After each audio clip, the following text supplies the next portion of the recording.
Hello everyone, this is Monisha and welcome back to my channel self learning. UGC NET के paper 1 की preparation हम कर रहे हैं, जिसमें हमारी यूनिट 3 जो कम्युनिकेशन की है वो फिनिश हो चुकी है और आप सभी ने उस यूनिट के सारे ही सेशंस अटेंड करे होंगे और आई होप कि आपको वो सारे पसंद भी आए होंगे और आपके लिए यूज़फुल रहेंगे वो सेशंस। और आज हम करेंगे उनके एमसीक्यूज़ को सॉल्व। कुछ एमसीक्यूज़ हैं जो मैंने पेपर जो पिछले सालों के पेपर हैं उनसे ही निकाले हैं, तो वो एमसीक्यू हैं। ये पेपर जो 18 का, 17 का और 15 का जो पेपर था उसी से मैंने ये क्वेश्चंस निकाले हैं, ठीक है। और इसके अलावा भी बहुत सारे क्वेश्चंस हैं, इनको मैं शेयर कर दूंगी आपको टेलीग्राम पे, तो आप उन क्वेश्चंस की भी प्रैक्टिस कर सकते हैं। अभी मैं यहाँ पर आपको 20 क्वेश्चंस लेकर आई हूँ जिस पर हम लोग आज डिस्कशन करेंगे, ठीक है। चलिए स्टार्ट करते हैं आज का वीडियो। तो सभी को गुड इवनिंग, राम राम, नमस्कार, आदाब, सत श्री अकाल। जैसे भी आप मुझसे कनेक्ट हो सकते हैं उन सभी तरह से करती हूँ आप सभी का अभिवादन। तो चले करें स्टार्ट, है ना। सभी लोग जुड़ जाइए और सेशन अटेंड कीजिए। कल का जो सेशन था हमारा उसमें बहुत सारे स्टूडेंट्स ने बहुत एक्टिवली पार्टिसिपेट किया था, मुझे बहुत अच्छा लगा देखकर। और आज भी आप इसी तरह से करिए तो अच्छा लगेगा, आप लोगों का ही है। तो चले स्टार्ट करते हैं आज का वीडियो। फर्स्ट क्वेश्चन पर आ जाते हैं हम। फर्स्ट क्वेश्चन आपको यहां नजर आ रहा है।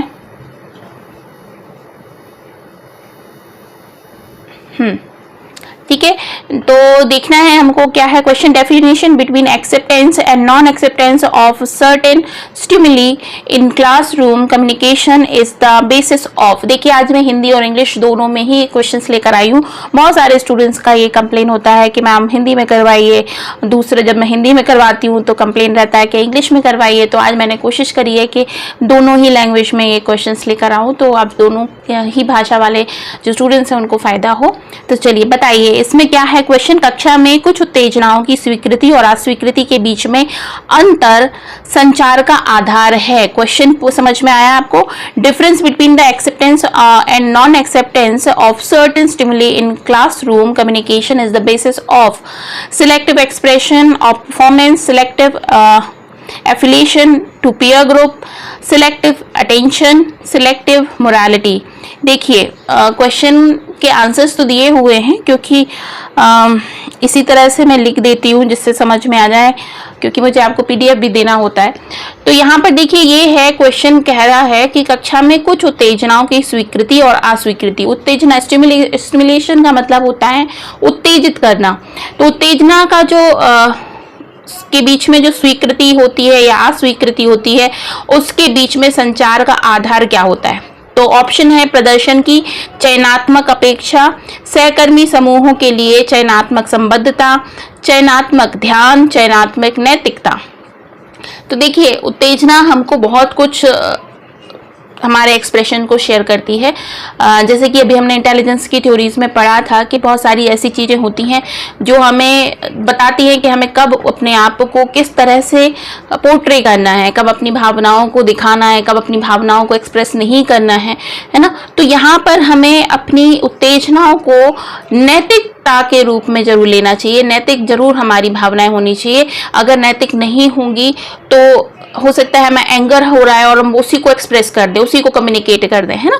तो कक्षा में उत्तेजनाओं की स्वीकृति और अस्वीकृति के बीच में संचार का आधार है। किस चीज को एक्सेप्ट किया जा सकता है, किस चीज को डिनाई किया जा सकता है। तो आपको नैतिक होना बहुत जरूरी होता है, ठीक है।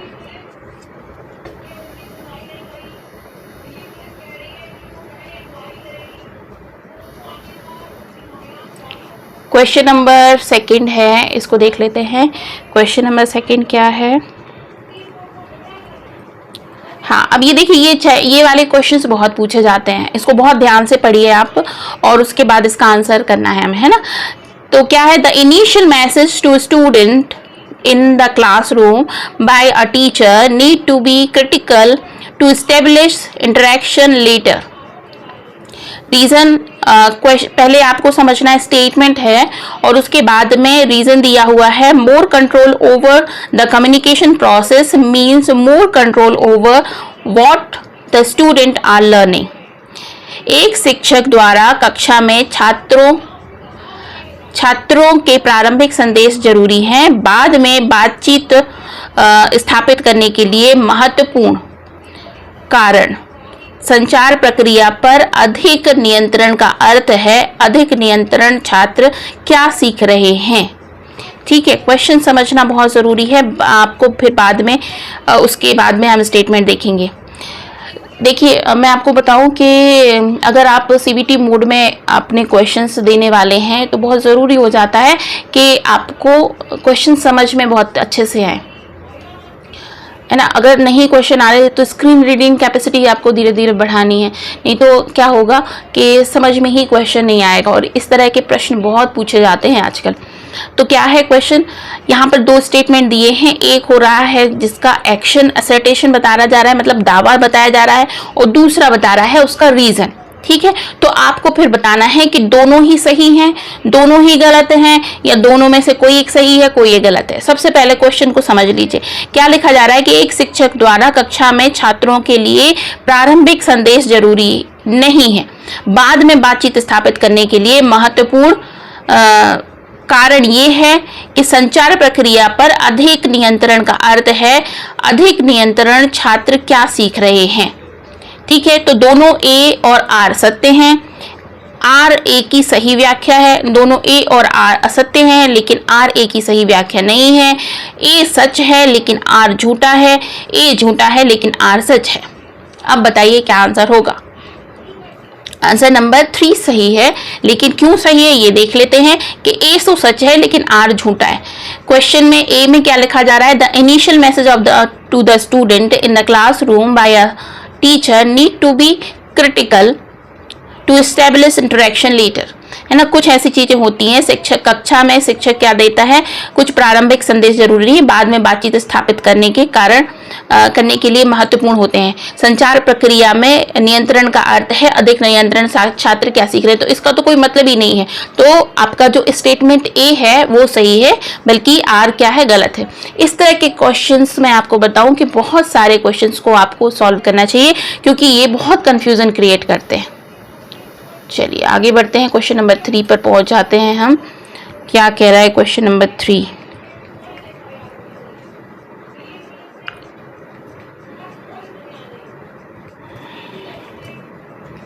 क्वेश्चन नंबर 3 भी इसी तरह का है। To communication well in the classroom is natural ability. Reason क्या दे रहा है, effective teaching in the classroom demand knowledge of the communication process. क्या पूछ रहा है, टू कम्युनिकेशन वेल मतलब बहुत अच्छा communication in the classroom is a natural ability.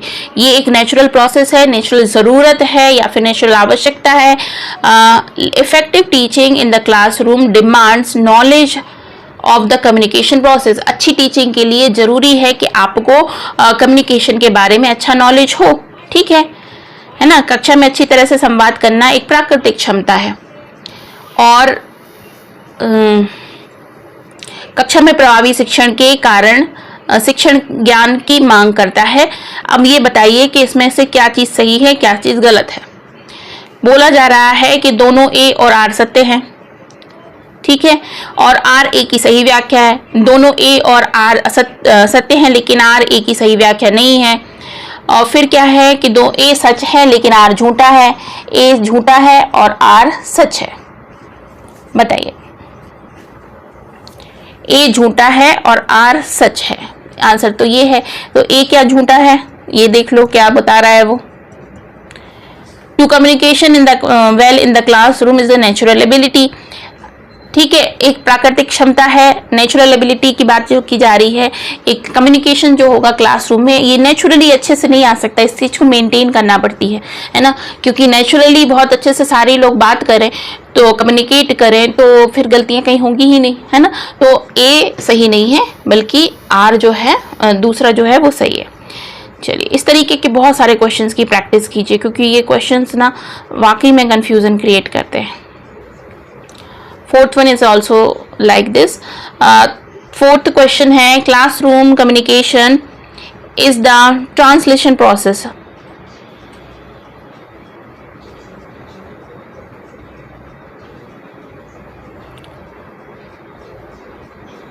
एक शिक्षक इस धारणा के तहत काम नहीं करता। संचार क्या है, एक लेन देन का प्रक्रिया है। और रीजन क्या दिया है, a teacher does not operate under assumption that students response are purposive, है ना। एक शिक्षक इस धारणा के तहत काम नहीं करता है कि छात्रों की प्रतिक्रियाएं उद्देश्यपूर्ण हैं। अपने उत्तर का सही कूट का चयन कीजिए। ठीक है, तो इसमें दोनों ए और आर सत्य हैं। आर ए की सही व्याख्या नहीं है। क्वेश्चन नंबर 4 का सही आंसर है ए। तो इसमें हम लोग समझ लेते हैं कि कहा क्या जा रहा है। Classroom communication is a transaction process, है ना। यहाँ पर एक बात की जा रही है, कम्युनिकेशन जो है वो एक लेन देन की प्रक्रिया है। ये बात तो सही है, सेंडर से लेकर रिसीवर तक बात पहुंचती है। अब बात कही जा रही है कि a teacher does not operate under the assumption that students response.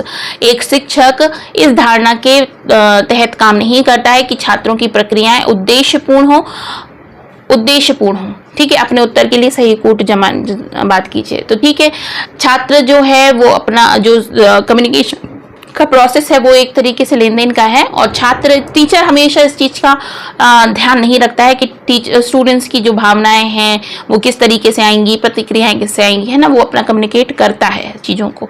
हमेशा भावनाओं की बातें करने लगे ना तो टीचर कभी पढ़ा ही नहीं पाएगा। चले नेक्स्ट आते हैं।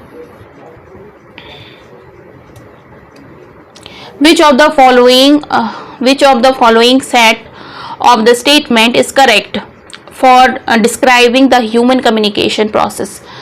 यहाँ पर ये बताइए आपको कौन सा ऐसा बात है वो सही बता रहा है ह्यूमन कम्युनिकेशन प्रोसेस को। हिंदी में क्या है इसका, मानव संचार का वर्णन करने के लिए निम्नलिखित में से कौन सा कथन सही है मानव संचार के लिए। तो फर्स्ट ऑप्शन है हमारा, non verbal communication can stimulate ideas, communication is a learned ability, communication is not a universal pen का, और communication can not break down, है ना। इसमें से आपको चयन करना है कूट का, है ना, बहुत सारे। तो गैर मौखिक संचार, देखो गैर मौखिक संचार विचारों को उत्तेजित कर सकता है। गैर मौखिक का मतलब क्या होता है, पिक्चर्स, सिंबल्स, इस तरीके की जो बोलने पर नहीं है। संचार एक सीखने की क्षमता है। संचार एक सार्वभौमिक रामबाण नहीं है। संचार टूट नहीं सकता है। अधिक संचार का अर्थ है छात्रों द्वारा अधिक प्रभावी क्रिया। कक्षा संचार के माध्यम से जो सीखा जाता है उसका मूल्य छात्रों को के लिए कोई मुद्दा नहीं है, है ना। अब बताइए इसमें से सही चीजें क्या क्या क्या है। आंसर है आपका, आंसर में आपको कोड दिए गए हैं A C E F B D E और F, A B C और D और A D E और F। तो A D E और F आंसर सही होगा इसका, है ना। अब देख लेते हैं हम A में क्या लिखा गया है और डी में क्या लिखा गया है, ई में क्या है और एफ में क्या है। तो गैर मौखिक संचार का विचारों को उत्तेजित कर सकता है, ये बात सही है। ठीक है, डी में क्या लिखा है, संचार टूट नहीं सकता, कम्युनिकेशन को तोड़ा नहीं जा सकता। फिर ई में क्या लिखा है, अधिक संचार का अर्थ है छात्रों द्वारा अधिक प्रभावी शिक्षण, और एफ का मतलब है कक्षा संचार के माध्यम से जो सीखा जाता है वह उसका मूल्य छात्रों के लिए कोई मुद्दा नहीं होता। ठीक है, तो इस तरह से क्वेश्चंस आते हैं, ये प्रैक्टिस करने पड़ेंगे आपको। नेक्स्ट है क्वेश्चन नंबर 6, बेस्ड ऑन, ये देखिए ये क्वेश्चन जो है वो 2017 के एग्जाम के नवंबर में जो हुआ था उसके हिसाब से बेस्ड है ना। तो the classroom communication should essential be connect contribute, फिर लिखा है आपका एम्पथाइज, एब्स्ट्रैक्ट, नॉन डिस्क्राइब, रचा हुआ, सहानुभूति, सार, या फिर गैर वर्णात्मक। एम्पैथिक का मतलब होता है सहानुभूतिपूर्ण, एम्पैथी जिसको कहते हैं ना, और सार और गैर वर्णात्मक। तो बताइए the classroom communication should essential be, कहाँ क्या होना चाहिए क्लासरूम का कम्युनिकेशन। तो देखिए सहानुभूतिपूर्ण होना चाहिए, क्योंकि एक वातावरण इस तरीके से बने जहां पर आपको एम्पैथाइज किया जाए बच्चों को। नेक्स्ट क्वेश्चन है question number 7, a good communication communicator begin his or her presentation with a, बताइए, कॉम्प्लेक्स क्वेश्चन, फिर क्या है, एक अच्छा संप्रेषक अपनी प्रस्तुति की शुरुआत निम्न तरह से करता है। एक अच्छे मतलब जटिल क्वेश्चन से करता है, गैर अनुक्रमिक से करता है, दोहराववाद से करता है, या बर्फ तोड़ने वाला करता है। बर्फ तोड़ने वाला। नॉन सीक्वेटर कहते हैं किस चीज को, जब आप गैर अनुक्रमिक होते हैं, मतलब सीक्वेंस में नहीं होते हैं।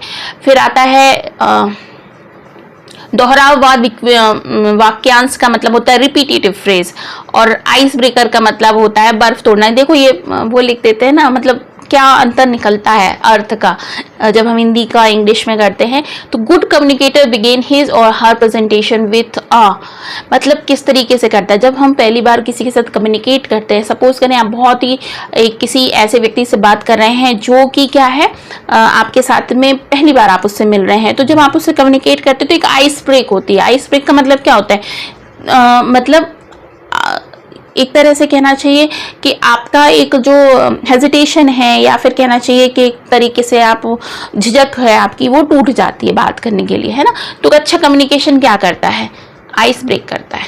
ठीक है, चलिए नेक्स्ट आता है in classroom probability of the message reception can be enhanced by, कक्षा में संदेश प्राप्ति की संभावना को बढ़ाया जा सकता है।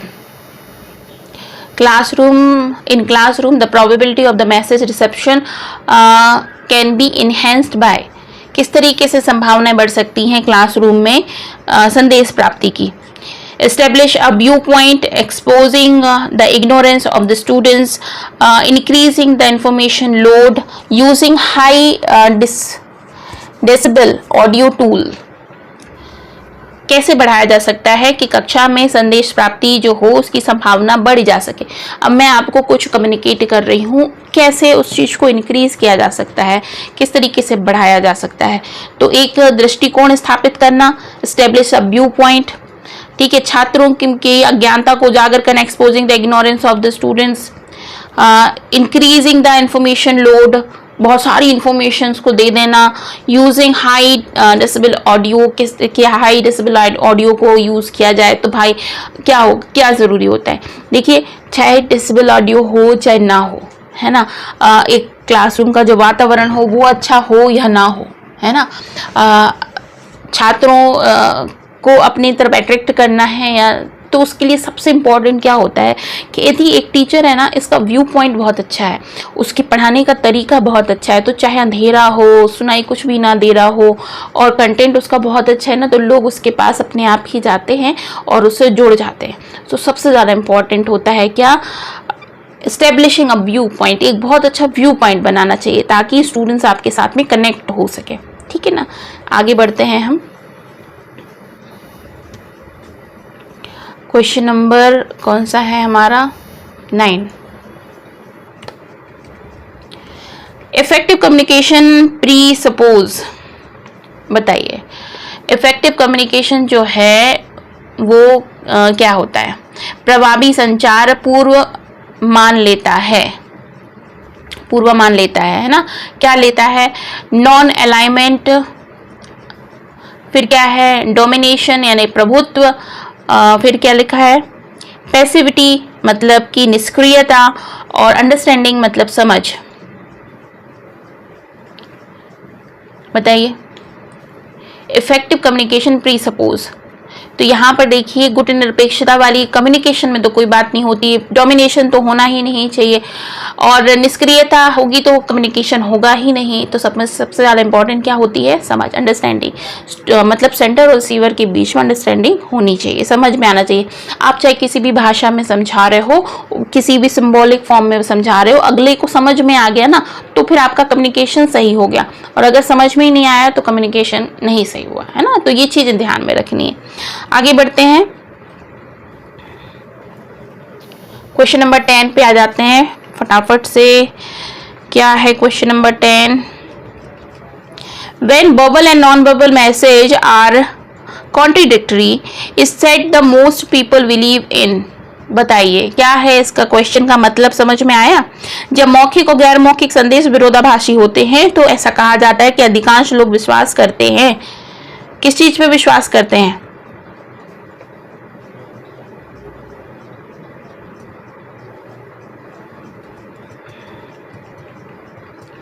जब मैं कहूं किसी के लिए कुछ भी, ठीक है, तो जब मैं कुछ कह रही हूँ ना, तो वो मैं कह रही हूँ क्या, वर्बली कह रही हूँ, ठीक है। और नॉन वर्बली में क्या कर रही हूँ, मैं रिटन कर रही हूँ, लिख रही हूँ, है ना। तो जैसे कहते हैं ना कि गॉसिप हो रही है, तो बहुत सारी बातों पे गॉसिप हो जाती है, लेकिन अगर लिखित वे में किसी के लिए कुछ कह दिया गया तो वो चीज़ क्या हो जाती है, ऑथेंटिक हो जाती है।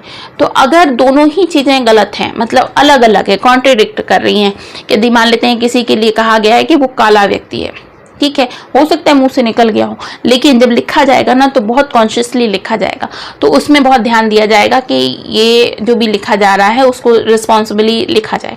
तो बात कब की जाएगी, जो अशाब्दिक कम्युनिकेशन होगा, जो रिटन में कम्युनिकेशन होगा, शब्दों वाले पे नहीं होगा, अशाब्दिक कम्युनिकेशन पे ज़्यादा विश्वास किया जाएगा, है ना। तो answer number 3 non verbal communication पे दिया जाएगा। चलिए बात आ जाती है अब किस पे, जब मौखिक और गैर मौखिक हो गया ये, तो question number 11 the typical feature, हाँ, the typical feature of an information rich classroom lecture is in the nature being. जानकारी से भरपूर कक्षा व्याख्यान की विशिष्ट विशेषता होने की प्रकृति में है। क्या है बताओ? जानकारी से भरपूर कक्षा व्याख्यान की विशिष्ट विशेषता होने की प्रकृति क्या होती है? The typical feature of the information rich classroom lecture is in the nature of being. क्या होती है? सेंडेंटरी, सजेस्ट, स्ट्रेटजी जो होती है, या स्ट्रेटिक्ड होता है, डगमगाते जिसको कहते हैं, फैक्चुअल कहते हैं, या फिर कहना चाहिए सेक्टोरियल, मतलब सेक्टर वाइज होना चाहिए। क्या होता है? तो देखिए फैक्चुअल चीज़ जो होती है वो सही होती है, मतलब तथ्यात्मक बात जो कही जाएगी ना वो चीज़ सही होती है, विशिष्ट प्रकृति होती है। नेक्स्ट आते हैं क्वेश्चन नंबर 12 पे। Expressive communication is driven by, expressive जो कम्युनिकेशन है वो किस चीज़ से ड्राइव करता है? पैसिव एग्रेशन, निष्क्रिय आक्रामकता, है ना। आपका क्या लिखा है? अभिव्यंजक संचार किसके द्वारा संचालित होता है? Expressive communication is driven by passive aggression. फिर आता है encoder, personality, characteristics, external clause, है ना, एनकोडर, डिकोडर, कंटेंट। तो देखिए कम्युनिकेशन में मैंने आपको समझाया था कि मेनली बात किया जाती है एनकोडर और डिकोडर में बात आती है। एनकोड का मतलब अगर इस तरीके का कम्युनिकेशन हो रहा है जिसमें सिंबॉलिक बात की जा रही है, तो सिंबॉलिक फॉर्म में अगर किसी ने इनकोड किए हैं तो वो उस चीज़ को डिकोड करने वाला प्रोसेस भी होना चाहिए, नहीं तो इनकोड ही किया जा सकेगा, डिकोड नहीं किया जा पाएगा, है ना। तो mainly expressive communication is driven by, मतलब जब हम एक्सप्रेशन की बात करते हैं तो जरूरी होता है इनकोडिंग डिकोडिंग सही से चल बात हो। क्वेश्चन नंबर 13 है positive classroom communication leads to. Positive communication होता है क्लासरूम में, वो किस प्रकार से होता है बताइए, किस प्रकार से होता है? करेक्शन यानी कि जबरदस्ती, ठीक है। सबमिशन मतलब कि सबमिशन करना, सबमिट करो वाली बात हो जाती है। कॉन्फर्मेशन, आमना सामना। फिर आता है अनुनय का मतलब होता है क्या? परसुएशन। तो पॉजिटिव क्लासरूम कैसा होता है? अनुनय का मतलब ये हो जाएगा कि आपको जो समझाया जा रहा है, सिखाया जा रहा है, वो बच्चे बहुत अच्छे से सीख रहे हैं, समझ रहे हैं, अपनी बात, उस टीचर की जो बात है ना उस चीज को ग्रहण कर पा रहे हैं, है ना। अनुनय विनय कहते हैं ना जिसको, उस तरह से। नेक्स्ट क्वेश्चन है classroom communication is the basis of. किस तरीके से क्लासरूम कम्युनिकेशन जो है वो आधार बनता है संचार का? कक्षा संचार का क्या आधार है? सोशल आइडेंटिटी, ठीक है, और external entity based passivity, group aggression, बताइए। सामाजिक पहचान, बाहरी असावधानी, पक्षपाती निष्क्रियता, सामूहिक आक्रामकता, क्या है? तो सबसे पहला जो है सोशल आइडेंटिटी जो है वो कम्युनिकेशन का बेस होती है। बेस का मतलब क्या होता है? आधार, जिस आधार पे होती। तो सोशल जब आपकी मैच्योरिटी होती है, आइडेंटिटी होती है, तभी ना बेस बनता है ना। तो क्लासरूम में क्योंकि हम लोग सामाजिक प्राणी हैं, सभी लोग साथ में बैठते हैं, साथ में जाके स्टडी करते हैं। तो अगर आपका सामाजिक आइडेंटिटी रहेगी तो चलो अच्छी बात हो जाती है। बाहरी असावधानी है तो बहुत गलत बात हो जाएगी। पक्षपातपूर्ण बिहेवियर है तो गलत हो जाएगा। सामूहिक आक्रामकता है मतलब पैसिविटी भी है तो वो भी गलत हो जाएगी, है ना। चले नेक्स्ट आते हैं हम क्वेश्चन नंबर 15। अब देखो क्या पूछ रहा है। Imagine you are working in is an educational institution where the people are of equal status. Which method of communication is based to student and normally employed in the such a contest? Horizontal communication, verbal communication, corporate communication, cross communication. बताइए जरा। मैंने ये सारे पढ़ाए हैं आपको, अगर नहीं पढ़े तो पढ़ लेना, बहुत ज़रूरी है ये। कल्पना कीजिए कि आप ऐसे शिक्षण संस्थान में कार्य कर रहे हैं, हिंदी में लिख रहा है ना, काम कर रहे हैं जहां लोगों की हैसियत बराबर है। इस संदर्भ में संचार की कौन सी विधि सबसे उपयुक्त होगी? क्षैतिज मतलब कि हॉरिजेंटल का मतलब होता है क्या कि हर व्यक्ति दूसरे व्यक्ति से बात कर सकता है। कार्य क्षेत्र संचार, कॉर्पोरेट में मैंने आपको बताया था कॉर्पोरेट में किस तरह से बात की जाती है। फिर क्या था आपका क्रॉस कम्युनिकेशन। तो देखिए फर्स्ट है जब सभी लोगों का स्टेटस जो स्टेटस है वो एक जैसा है तो हॉरिजेंटली बात करेंगे ना, क्षैतिज होगा, सभी लोग एक दूसरे के साथ में चर्चा कर पाएंगे, कम्युनिकेट कर पाएंगे, है ना। चलिए नेक्स्ट बात कर लेते हैं हम question number 16। Identify the importance, हाँ, identify the important element a teacher has to take cognizance of while addressing student in a classroom। कक्षा में छात्रों को संबोधित करते समय एक शिक्षक को जिस महत्वपूर्ण तत्व का ध्यान रखना है उसकी पहचान कीजिए। बताइए क्या है? Avoidance the proximity, voice modulation, repetitive pause और फिक्स्ड पोस्चर। देखो मैं आपको अगर कोई कविता सुनाती हूँ तो कविता सुनाने का अलग प्रोसेस होगा। अगर मैं आपको कोई फ्रेज सुनाती हूँ तो उसका प्रोसेस अलग होगा। अगर मैं मैथमेटिकल प्रॉब्लम सॉल्व कर रही हूँ तो उसका अलग तरीके का एक्सप्रेशन होगा, है ना। तो अगर मैं कविता को पढ़ दूँ, ठीक है, चारू चंद्र की चंचल किरणें खेल रही थी जलथल में, स्वच्छ चांदनी बिछी हुई थी अंबर जलथल में, इस तरीके में पढ़ दूँ तो क्या मतलब निकलेगा? कुछ समझ में आएगा? नहीं आएगा। लेकिन अगर मैं विराम ले लेके पढ़ूं जिसके लिए वो जिस तरह से लिखा गया है, चारू चंद्र की चंचल किरणें खेल रही थी जलथल में, है ना, स्वच्छ चांदनी बिछी हुई थी अंबर और अवनीथल में, तो उसमें क्या होगा कि वॉइस का जो मॉड्यूलेशन है ना, ऊपर जाना नीचे जाना, उससे आपका जो एक्सप्रेशन है वो समझ में आता है ना। तो छात्रों को संबोधित करते समय सबसे ज्यादा फिक्स्ड पोस्चर का क्या मतलब है? कोई स्टैच्यू थोड़ी है जो एक से ऐसे खड़ा हो जाएगा, है ना। निकटता से बचना चाहिए, कोई चिपक के खड़ा तो हो नहीं रहा है, ठीक है। दोहराव से भी बचना चाहिए, ऐसा भी नहीं है, बार बार रिपीटेड भी की जाती हैं। तो वॉइस मॉड्यूलेशन जो है सबसे इंपॉर्टेंट होता है, तभी जाके कम्युनिकेशन ढंग से हो पाता है।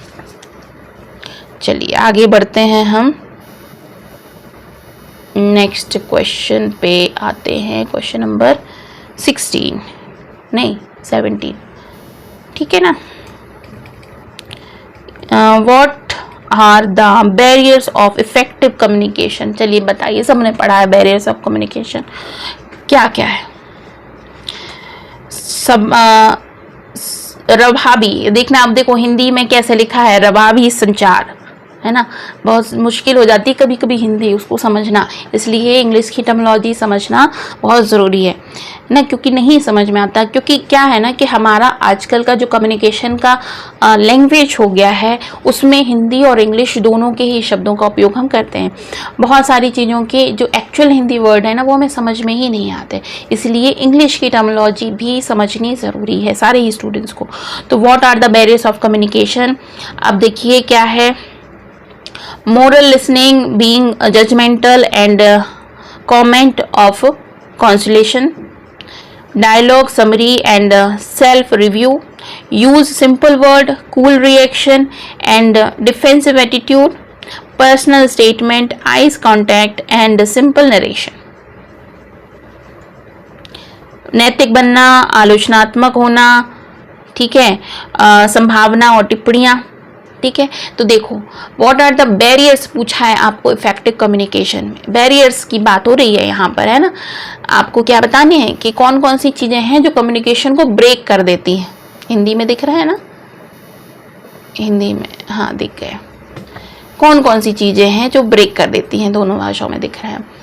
तो देखिए यहाँ पर इतनी सारी चीज़ें होती हैं, जैसे आप अगर बहुत ज़्यादा मॉरल लिसनिंग हो जाते हैं, मॉरल लिसनिंग हो जाते हैं, मतलब आप बहुत ज़्यादा ऐसे हो जाते हैं कि बहुत नैतिक हैं तो कम्युनिकेट नहीं कर पाएंगे। जैसे अपनी मम्मी से बात करनी है आपको और आप बहुत ही नैतिक भाषा में बात करोगे तो कर पाओगे क्या, नहीं। बीइंग जजमेंटल, अगर आपने पहले से ही किसी के बारे में जजमेंट दे दिया कि भाई अगला कैसा है व्यक्ति है, तो आप वो चाहकर भी उसके साथ में बात नहीं कर पाओगे। एंड कॉमेंट, फिर क्या लिखा है, हाँ, कमेंट्स ऑन कंसोलेशन, कंसोलेशन का मतलब है सांत्वना की टिप्पणियाँ। तो ये सारी ही चीज़ें जो होती हैं वो बैरियर्स होती हैं। संवाद तो होता है, ये सारांश होता है, आत्मसमीक्षा होती ही है, ये बैरियर्स नहीं हो सकते हैं। सरल शब्दों का प्रयोग, शांत प्रक्रिया, ये भी बैरियर्स नहीं हो सकते हैं। व्यक्तिगत बयान, आंखों से संपर्क, ये भी बैरियर्स नहीं हो सकते हैं। तो पहला जो ऑप्शन है वही आपका सही ऑप्शन होगा। क्वेश्चन नंबर, आगे बढ़ते हैं हम क्वेश्चन नंबर 18 पे। The choice of communication partners is influenced by the factor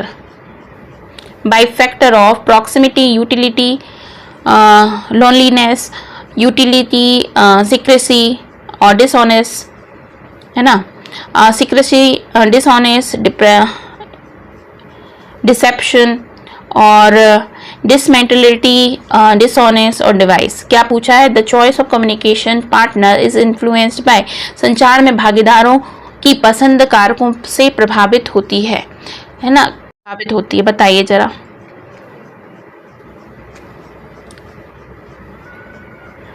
निकटता, उपयोगिता, अकेलापन, उपयोगिता, गोपनीयता, असंगति, गोपनीयता, असंगति, छल, असमानता, असंगति और विचलन। तो निकटता होना चाहिए, उपयोगिता होनी चाहिए, अकेलापन होना चाहिए, ठीक है। तब आप जो हैं वो एक किसी के साथ में जब बात करते हैं ना तो ये सारी ही चीज़ें होती, देखो निकटता होगी तब आप उसके साथ में सारी बात शेयर कर पाओगे, उपयोगिता होगी मतलब वैल्यू होनी चाहिए बात की, अकेलापन होना, दोनों लोग आपस में एक दूसरे के साथ में कनेक्ट कर पाएँ, इस तरीके का आपका मिलना जुलना होना चाहिए, है ना। तो चलिए आगे बात करते हैं क्वेश्चन नंबर 19 पे। Every communicator has to express, प्रत्येक संचारक को अनुभव करना चाहिए। Manipulated emotions, anticipatory excitement, the issue of homophilic status dislocation, भावनाओं का हेरफेर, अग्रिम उत्साह, होमोफाइल्स का मुद्दा और स्थिति अव्यवस्था। Every communicator has to express, बताइए कि एक कम्युनिकेशन दे रहा है जो कर रहा है उस चीज़ को क्या चीज़ है जो एक्सप्रेस करनी चाहिए। तो सबसे पहले अगर वो उत्साहित है या फिर वो भी जो भी उसकी भावनाएं हैं उसको एक्सप्रेस करना उसको आना चाहिए, ठीक है। नेक्स्ट क्वेश्चन है question number 20। The main objective of the students evaluation of teachers are, चलिए इस क्वेश्चन को आप लोग पढ़िए और सॉल्व कीजिए। शिक्षकों के छात्र मूल्यांकन के मुख्य उद्देश्य क्या होते हैं, है ना, कूट मिलान करना है इसमें भी। छात्र की कमजोरियों के बारे में जानकारी इकट्ठा करने के लिए, शिक्षकों को शिक्षण को गंभीरता से लेने के लिए, शिक्षकों को लिंचिंग के अभिनव तरीकों के बारे में मदद करने के लिए, शिक्षक लक्षणों में सुधार के क्षेत्रों में पहचान करने के लिए। बताइए क्या आंसर होगा। तो आंसर नंबर 3 है, बता रहे हैं ये नंबर 3 है। नंबर 3 में क्या क्या है आपका, केवल ए, केवल बी, पहले में केवल बी, बी सी और डी, ए बी और सी, और आंसर 4th है केवल ए। तो answer number 3 is right answer. But answer number 3 के लिए जो कूट मिलान है वो देख लीजिए क्या क्या है, जिससे हम समझ पाए। छात्र की कमजोरियों के बारे में जानकारी इकट्ठा करना, है ना।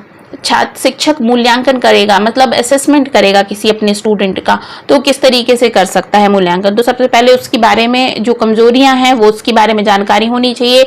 शिक्षक को शिक्षण के प्रति गंभीर होना चाहिए, बहुत ज़रूरी है, गंभीर होना चाहिए शिक्षक को। और फिर क्या है आपका सी, शिक्षक को लीचिंग के अभिनव तरीकों, लीचिंग नहीं है यहाँ पर, शिक्षक को टीचिंग के तरीके होंगे, ठीक है। To help the teacher adopt the innovative method of teaching, यहाँ पे टीचिंग, इसको सुधार लीजिएगा, है ना, टीचिंग होगा वहाँ पर, कि टीचिंग के नए नए तरीकों को अडॉप्ट करना चाहिए। और तो यही होगा सबसे सही कि शिक्षक छात्रों का मूल्यांकन कैसे कर सकता है ना। क्वेश्चन उसको सही कर लेना। तो वहाँ पर है to help teacher adopt innovative method of teaching, ठीक है। तो आंसर नंबर 3 इसका सही आंसर है। तो ये हो गए आज के क्वेश्चंस। आपको ये क्वेश्चंस ठीक लगे होंगे, और मैं आपको अपने एक्सप्रेशन के साथ में यही बताऊंगी कि देखिए बहुत सारे क्वेश्चंस हैं और सभी को मैं शेयर कर दूंगी टेलीग्राम पर, है ना। लेकिन इनकी प्रैक्टिस आपको बहुत करनी पड़ेगी। जैसे जो कूट मिलान वाले क्वेश्चंस हैं उनको बहुत तेजी से आपको पढ़ना पड़ेगा और उनकी प्रैक्टिस करनी पड़ेगी। इसलिए प्रीवियस ईयर के क्वेश्चन पेपर सभी ने खरीद लिए हैं या नहीं खरीदे हैं, नहीं तो खरीद लीजिए।